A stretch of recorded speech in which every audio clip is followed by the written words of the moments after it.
Hello, and welcome back to my channel. This is going to be reality with Diva D, and this is going to be my Married to Medicine Season 10 Reunion Part 2 recap. It comes back on with Quiet to me groveling down to the Dr.G feet. Okay, now let me just say this. Shout out to Rodney the Voice because he put something on my mind. Because I know damn well I wouldn't be still begging Dr. I almost called her something. Dr. Jackie, respectfully, to be my friend on this show. Look, let me say this. Y'all want Quiet to take accountability?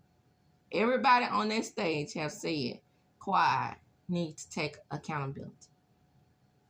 It's not one time that I've ever heard Dr. Jackie take accountability. Does she think when she came out and said, I hear you, I understand you, by blah, blah, blah, that's accountability?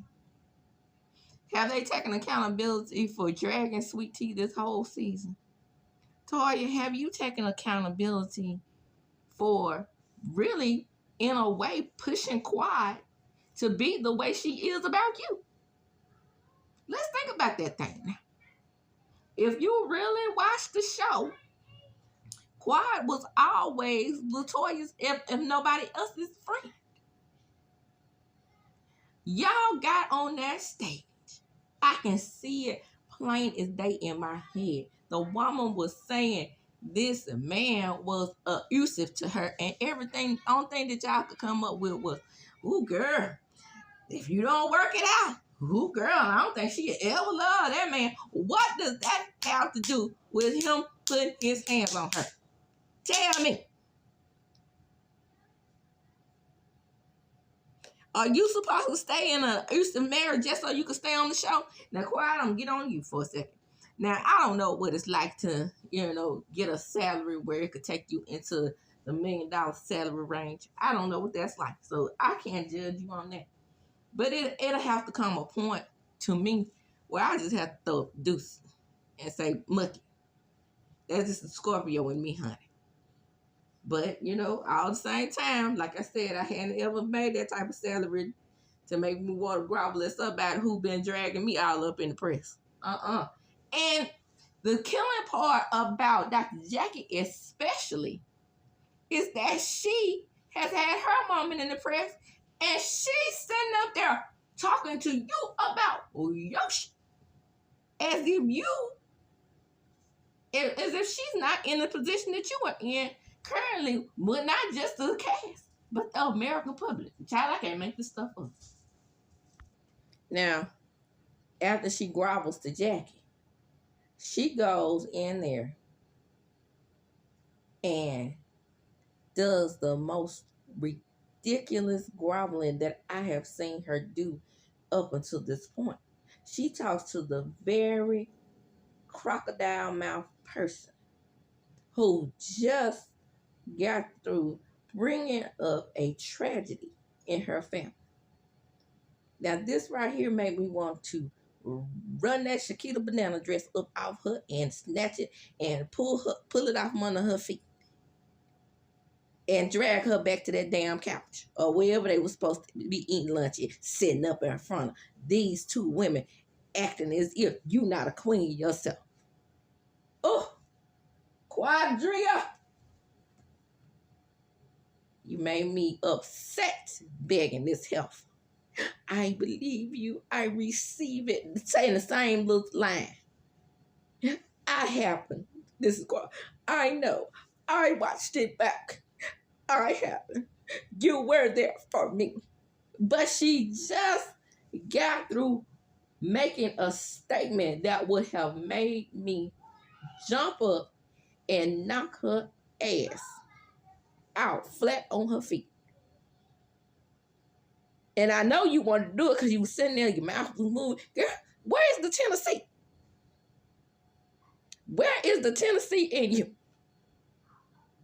Have some pride about yourself. Just like I told Candace. My goodness, I can't believe this. Forget them heifers.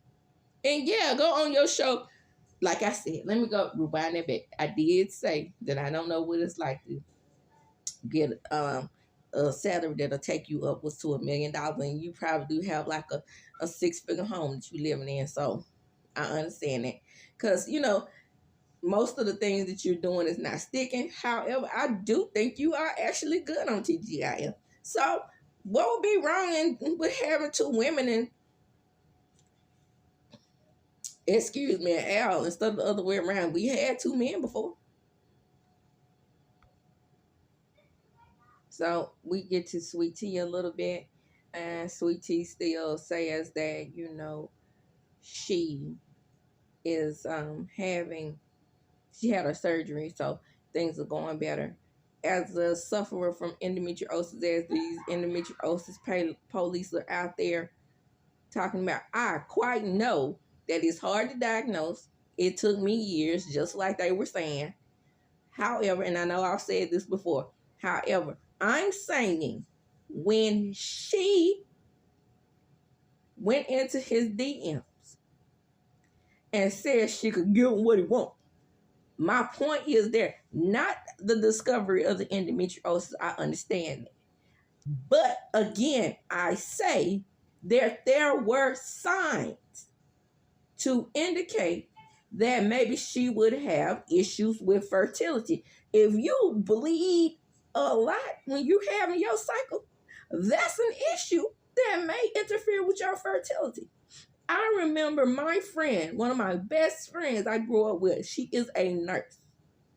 And I told her, I said, you know what, Sam, I'm having these really, really, really heavy cycles. This was in 1998. I wasn't diagnosed with endometriosis until 2002. So it had been some times when I knew, but see, I knew that with those issues I was having, with me having those heavy menstrual cycles, I knew I couldn't get pregnant. One, because like I said in previous videos, check those out, and my fertility journey video, I was placed on birth control. It was no way I was going to get pregnant being on birth control plus having those issues. So when doctors discover that you're having heavy cycles like that, and I'm talking about just going even to a regular doctor's visit, they're going to give you something to relieve you. 9 times out of 10, those things that relieve you kind of mess with your fertility. Birth control pills being one of them. But baby, I was ecstatic being on those birth control pills, because why? I experienced relief. I don't believe for 1 second, is what I'm saying, that even on a regular gynecological visit, this woman didn't go in there and say, I'm having heavy cycles. You know, and even when I was having heavy cycles, before I even, like I said, before I even got diagnosed with endometriosis, my friend who was a nurse at the time, she told me, she's like, sounds to me like you have menorrhagia. So menorrhagia is, that makes, it's you having heavy cycles and you're anemic, and it makes you anemic. So, because I would be like, sometimes my cycle would be so heavy, I almost pass out. So that's what she even diagnosed me with. It was an incorrect diagnosis. However, it gave me a clue as to what I needed to do, because she was like, well, you need to stay on your gynecologist. And then when I was staying on them about that, every time I would have my annual, like I said, they would give me stuff for relief in that case. So I'm just trying to figure out how at 32, if she was having her annual visits, how come they didn't notice something? Right? And that's what I think Dr. Heavenly was saying without, actually saying it. And Dr. Heavenly, she didn't express herself well. She just said, well, as a doctor, I knew that that's what I would have done, or how I would have handled it. No. You know doggone well, if you're having a heavy menstrual cycle, you're not going to have you're not gonna get pregnant like 1, 2, 3 like everybody else that may not be having those issues. So they get off her surgery and they start talking about Sweet Tea and what Quiet said about her and how Quiet has been, speaking about how she talks and, well, Quiet can't give a good soliloquy. So, they're even in that area to me. It's to me, Dr. Gregory wanted someone who basically he thought he could mold. Because you can't put anything past me that he's not the controlling type. Dr. Heavenly said he was controlling. She's going by what Quiet told her. Period. And for some strange reason,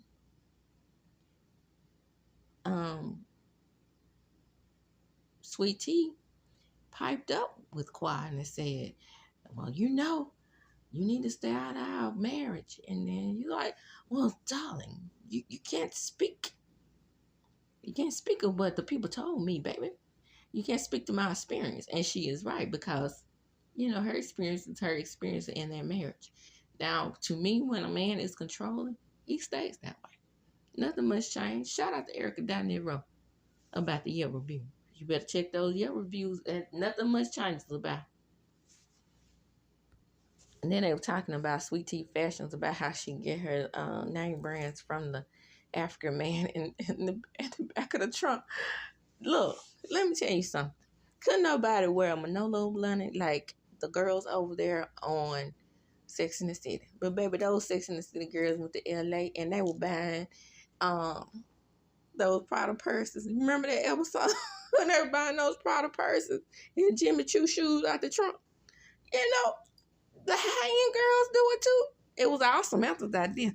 I blame Samantha. And then Sweet Tea tried to say it was a lie. Dr. Helen said, no, don't try that. That's what you told me. And then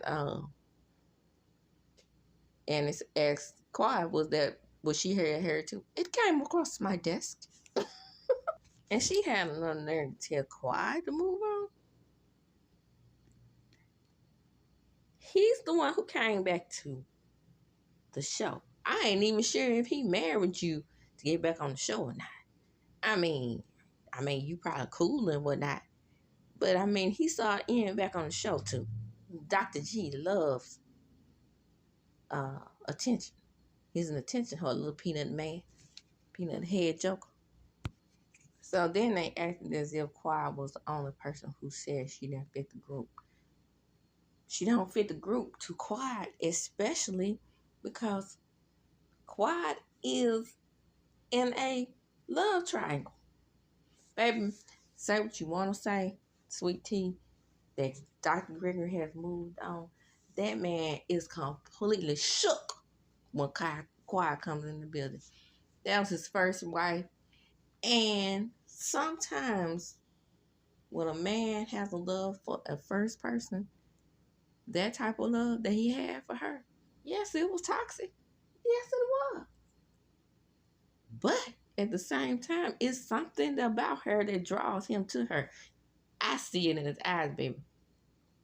Mr. Peanut Man still crushing on his first wife. Allegedly, and in my opinion.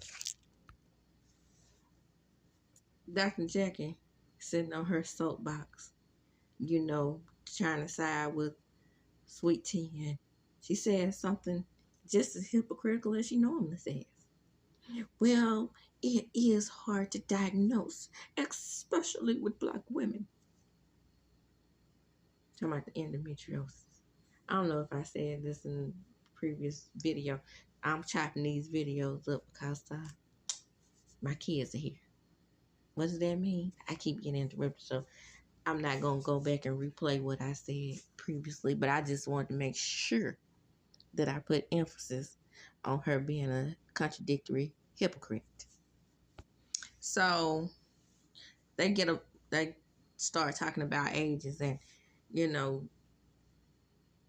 according to Sweet Tea, she didn't shame Heavenly's age until they start age shaming her. I can't remember the sequence, but that would make sense, seeing as how she did admire Heavenly at first.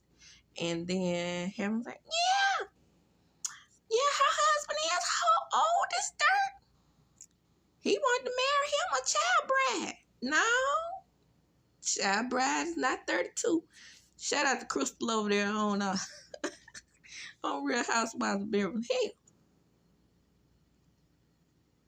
Child brides are, to me, lack the mental. Oh, yeah, she was saying that she lacked the mental capacity. Let me stop. She's the right age and numbers, right? It's not like Dr. G is going to go to jail. He might go to jail for your accusation that he's a pedo. Girl, you just stepped in some dangerous waters when you did that. And so they was like, we all are old as dirt. And then Anna said, not me. Yeah, I don't consider 50-something as old as dirt, since I'm knocking on boom, boom, boom, boom, knocking right on 50's door. So now we on Daddy's marriage and Dr. Heavenly's marriage. Gregory, we have been friends for 10 years. Do you really believe that I'm cheating on my wife? Man, I don't know what you doing. Yeah, all the peanut gallery chiming in. Say it, man. It's a yes or no answer. Now, I know Curtis in that mole didn't have the nerve to chime in. But he did. The mole was talking more than Curtis was. And they really pressured him into saying that he didn't believe he was cheating. Now, I'm going to say it, and I say it again. I'm going to take it back. Shout out to Dr. Heavenly herself. If he's not currently cheating, he probably was cheating during the time when Mariah said he was. Shout out to Mariah over there on Buffy's channel doing the recaps of marital medicine. She emphatically stated, in my opinion, allegedly, that Dr. G came to her on a side deal and begged her not to tell. Drop down in the comments and let me know, do y'all believe that? What does Mariah have to lie about? I mean, she ain't really got nothing to lose now. Then they finally bring out Dr. Alicia. They did Dr. Alicia cold, didn't they? Isn't Dr. Alicia supposed to be like main cast, not friend to the show? Wasn't she holding her like stethoscope or something when she was paging Dr. Alicia? They gave her a bad edit. They gave her a bad storyline. Whole nine. You know, they back there talking in the background. The men are talking and they asking, you know, they're like, wait a minute, man, you know, we just didn't like to comment about the nutsack thing. And oh, well, I did say that, but what I am saying is that happy life, happy wife, happy life, it does not apply to me. Why does it not apply to the husband? That is, you know, I've never heard of such. That is cutting off the man. And it's like, well, don't you think things should be 50-50? No, I do not think things should be 50-50. 49-51. Now, you know you exaggerated the number. You merely more like 80-20. That's what you really meant. You need to be over there around there with those fellas from Love Marriage Huntsville. That Maurice. That Marshonda. In Motel Hotel. That's your type of stilo right there. If you take away this groove and you make me do my thing, baby, we can swing it on. If you swing it this way, you stay on my mind. Well, I said stilo, okay? It took me right on back to 702. And what unnerves me is that all the women are saying they like leaders, right? And so Dr. Damon didn't 100% disagree with what he was saying. And, you know, they was talking about Laura going to college. And he was talking about how much he's going to miss Laura. And it was kind of different with my boys. Of course it was. I miss her every day. Of course you do. You're a little pig. So being that you're a little misogynist pig, lower key, then Dr. Remy Kim and Femi, but a misogynist pig all the same. And so Toya was trying to go back and forth with Quiet when what's the name was going when Sweet Tea was going in on Quiet. And Toya had a nerve and asked Toya, he's like, how would you feel if we brought in Eugene's old lady if y'all were divorced? Me and Eugene, I already talked about this. Here come Tacky T. We already talked about this. I have me a hot fine man sitting right behind me. And you don't have to have a hot fine man sitting right behind you on the show. Anything better than Mr. Peanut, in my opinion. And I'm pretty sure Quiet ain't hurt for no man. Because Quiet still got the body, yada, yada, yada, yada, yada, yada. Still cute in the face and thin in the waist. You better go on, girl.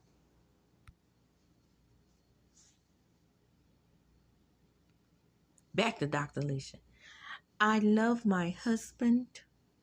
We are in a good place. He works and he can afford to bring home the bacon. And I just fried up in a pan. And I do serve my man. But I am not trained. He is joking. And it was taken out of context. Nope. It wasn't taken out of context. He said what the fuck he said. I didn't see not 1 ounce of sarcasm. And I am the sarcasm queen, so I can read it. And I can see it. And I didn't see any bit of sarcasm or jokingness. Yeah, I made that word up. Coming out of Dr. Remy Kim and Femi. He was serious. So the live came up. And yeah, and digging in this episode. So the live came up. And I think Sweet Tea was telling the truth there. I think she just said when Dr. Heaven said, you can go to hell. I think it just rolled off her tongue doing reads from, according to her, what Mariah and Buffy have been giving her. And she just said what Dr. Heavenly has always said, your mom. And then she said, your mama's there. So I don't think it was a thing where she was just being malicious. I think it was a thing that just kind of rolled off her tongue or from, being taught the reads that Dr. Heavenly's got. She probably wasn't even thinking about Dr. Heavenly. Mom had passed away, but apparently this has facilitated a relationship with Dr. Heavenly and her sister. And why would it? Yeah, because you talk about my mom. Say something about my mama right now. Okay? See, now my sister be right on over here. Being her ready to put on our black clothes. And Vaseline. And tennis shoes. Shout out to Gina from Mark. Yes, ma'am. And yes, our mother is also deceased. So, yeah, we'll be ready to throw down. Dr. G, questioning about his relationship with Quiet. I mean, of course he was questioning about that. Does he feel uncomfortable? Yes. And every other answer he made, this is where he takes his wife down to embarrassment. Because when he said that he only dreamed of sleeping with Phaedra because they hit it out. We met and we hit it off. And I'm saying, maybe if I had the $4,000, we'd be together right now. Or we would have been together. Whatever the case may be. Inappropriate. Right? Because even Miss Phaedra was back there looking like she was cuckoo for Cocoa Puffs. Like, why did he say that? Yeah. Why did he say that? Like, he wouldn't even been married to Quiet had he got with the lawyer, the lying lawyer. So, we're still talking about Remy Kim and Femi and he and Mess again. And oh, no, I did not mean what I said about the training up of the women. See, because he watched himself back, he was getting his ass dragged. And so was Alicia for being with a man such as he is. But no, I stand firm to what I said about the oral sex. We do not do that. That is definitely against our culture. almost said something. So we end the episode with Apollo 9 coming back. Yay. I mean, who was Apollo? The man who formerly was married to Phaedra. The man who went to jail while he was with Phaedra. The man who had a crush on Kenya and lied and put that thing in reverse. Had the whole world hating her. Talking about she offered him fellatio and he admitted that he lied, but people still hate her for that to this day. Caused Phaedra to give her the read of the century that people still talking about the read of the century when we all know it was rehearsed. Because she tripped up on the doggone read. Nobody ever talks about that. It didn't even flow smoothly. And way back, 10 years ago, when I saw the read, I was like, that didn't really flow like Nene's reads. Okay. And I didn't think no more about it. And I say, it's kind of disgusting. And next thing I know, all over social media after that, oh, she took Kenya up. She really gave Kenya that read. I'm like, why am I not that impressed with it? I'm just saying. Plus, like I said, I've never liked Phaedra like that. But here comes the ex-con, and allegedly he's cheating on Shireen. So, okay, awesome dude, I guess. Sarcasm, see? That was sarcasm right there. Dr. Remy, Kimmy Femi. That was sarcasm. Anyway, as I do when I close, I'm going to chunk them up. Deuces. Don't forget to like, comment, subscribe to my channel. Don't forget to like, comment, subscribe to my channel. Hit the notification bell button so you can be notified each and every time I upload a video. One more time, get down in the comments. Tell me, do you want a man to lead you, control you, or just get along 50-50? I can say, honestly, for me, if it's not 50-50 for me, I'm out the door. But then again, I don't go by those biblical principles in my relationships. But anyway, I'm out.